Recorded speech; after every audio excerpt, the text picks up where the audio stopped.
Hello, welcome to White Birch Tarot and Astrology. This is actually not poetry night, it's short story night.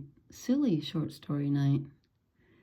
I'm an Alice in Wonderland fanatic and a Lewis Carroll fanatic and also an Arthur Rackham fanatic. He's the author who illustrated this picture right here. I have his paintings up all over the house. Not his real ones, of course. I wish. Anyway, since in honor of the new moon in Gemini, I'm out of breath. I've been running around. Not wise. I mean, it's wise to run around and get exercise, but not to sit down to read something when you're out of breath. Anyway, instead of poetry, I thought I'm going to read. I was looking through my book last night, an old notebook, to find some more positive poetry, and I found this really silly short story that I wrote. Everything I write is short because I have no attention span. And I thought, what the heck? If you don't want to hear it, you don't have to listen. It's really goofy, but I love the tea party. I was trying to find a picture of the tea party, and there isn't one in this book, illustrated by Rackham, so this is the best I could do. But anyway, I thought I would read this and just see if anybody likes it. It's just goofy. Okay, this is by me, Laurie. And it is called The Mad Hatter's Alternate Reality Tea Party. In the center of a grove of trees, there is a small clearing. In the center of the clearing, there is an oval wooden table painted periwinkle blue. Seated at the table are the Mad Hatter, the March Hare, and me, Mata Hari's younger sister. We are all drinking sassafras tea and eating granola cookies. The Mad Hatter and the March Hare are arguing over the stereo. One wants to listen to Merle Haggard, the other to Molly Hatchet. I settle the dispute by tossing both albums into the underbrush and putting on Aladdin Sane by David Bowie. There is a small brown dormouse sitting quietly on the table. He is very confused as he doesn't know what a dormouse is. I reach into my purse and pull out Volume D of the Encyclopedia Britannica. I hand it to him, telling him to look himself up. He begins idly flipping through the pages. He looks worried, then frightened. He shrieks and flings the book off the table. "What's the matter?" I ask. "There are so many horrible things in there," he screams. "Dentists, degenerates, dogma." He shudders. I tell him he must have an attitude problem, or he would surely have noticed some very nice things beginning with the letter D, such as dessert, dreams, devo. Mad Hatter interrupts, "Not to mention doilies." He receives some strange glances from the rest of us. March Hare begins to tell a tale.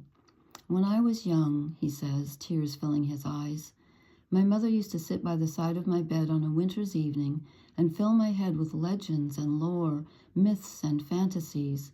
The tales she spun transported me out of time and space. They awed me, thrilled me, moved my very heart and soul." He stops and begins to pour himself another cup of tea. "Go on," I say. "That's all," he replies, shoving a cookie into his mouth. "Well, tell us one of them," Dormouse suggests. "Move our very hearts and souls." I wink at Dormouse, then turn to March Hare. "Yes, do," I say. "We'd love to hear one." March Hare mumbles through his cookie. "Can't."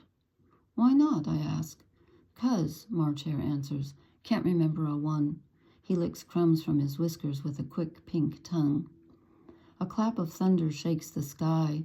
Large drops of rain begin to splat upon the table, forming tiny lakes. We all scramble madly out of our chairs and dive under the table, trying not to spill our tea. In all the confusion, Dormouse sits on a bee and is promptly stung. "Yow!" he yells. Mad Hatter chuckles. "It's not funny," Dormouse says. "It hurts." He's very angry. "He'll pay for it, you know," March Hare says. "Bees die after they lose their stingers." Dormouse looks sadly from one face to another. "Is that true?" he asks. We nod. He begins to sob. "I'm a murderer," he wails. "Blood on my paws, blood on my paws." He runs off into the forest, shaking his paws as if he hopes they'll drop off. Mad Hatter looks puzzled. What does he mean, blood on his paws? He wasn't stung on his paws. Besides, bee stings don't bleed. I give him a disgusted look. Do you have to be so mad? Well, what would you have me be? Mad Hatter asks. Beauteous? Crystalline? Mammoth? Holy? Who's ever heard of the Holy Hatter? There follows a brief, uncomfortable silence. Let's talk about God, I say. Mad Hatter frowns. I don't think we should, he says. He isn't here to defend himself. When I was a child, March Hare muses, God lived down the street from me. I break in. Do you really expect us to believe that? Why not? March Hare asks. Some people actually believe that God is everywhere, all at the same time. Everyone but me giggles. That's different, I say. You're just making excuses for telling a lie. I did not lie, March Hare protests. My truth merely had a small hole in it. Like a donut, Mad Hatter adds. Yes, exactly, March Hare agrees. A donut. Have you got something against donuts? I'm annoyed. Oh, for Pete's sake, I say, what in the world do... Mad Hatter interrupts. Is this the same Pete who used to live by the river and wake us in the night with his screams? I give up, I say to no one in particular. Mad Hatter continues. I'm so glad he had the courtesy to take his nightmares with him when he left.